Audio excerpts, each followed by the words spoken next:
If Jaycee Dugard was kidnapped by a black couple, she would have been home a long time ago. How did I come to this conclusion? Now, the community knew that this guy was a sex offender. This Philip and Nancy Garrido. They know that this guy is a sex offender because they did check the website. They see two kids in the backyard with a young woman. And they called the sheriff, and the sheriff came over and talked to him, and then he just left. Now, if it were a black guy, they have authority to go and search all over the place. Search the yards. They'll search everywhere if you were black. I had some problems when they took my daughter away. And I'll make another video, and they're taking her away, and she's going to be away for 18 years. I went to the visitation center to see her, and she came with her vagina and her anus sort of red. So I know that somebody's molesting her. And she had a black mark on her forehead. So I called the sheriff from Jacksonville, Florida.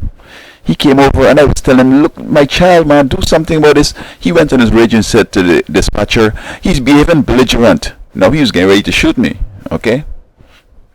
Another thing they do, they set you up. They want to say that I have mental problems. So he's saying I'm belligerent, and they're keeping up this thing so they'll get me a psychiatric evaluation. I'm in a parking lot. I did I had a lawn care business. I cut the grass in the parking lot. And while I'm going to the store now and relaxing a little bit, this car pulled up, parked, and the driver left, leaving an elderly woman and two children in the back. When I look carefully, is my daughter in the back seat. Now, I'm sure the police were around the corner, and they were just waiting for me to take her out to the car or park the car and do anything. They were waiting around the corner with the guns ready to marksman everything to shoot me down. So I just watch and ask her, who's this child? Is her name this and that? She gone shouting in the parking lot, how this crazy man get away from my car. When we go to the visitation center on another occasion, again, she comes with diapers, with teas, some old hand-me-down clothes, etc. And I'm so upset. I go on outside and I'm sitting down. I can't take this because they really, really, really want to get me upset so that I'm going to do something. Now, if I decided to take my child out of there, they had a gunman riding around the area in a pickup truck. He's circling the area, waiting, thinking I'm going to take my child because of trying to rescue her from the abuse so that he could shoot me down the road. So, if these sheriffs were treating individuals according to the Constitution,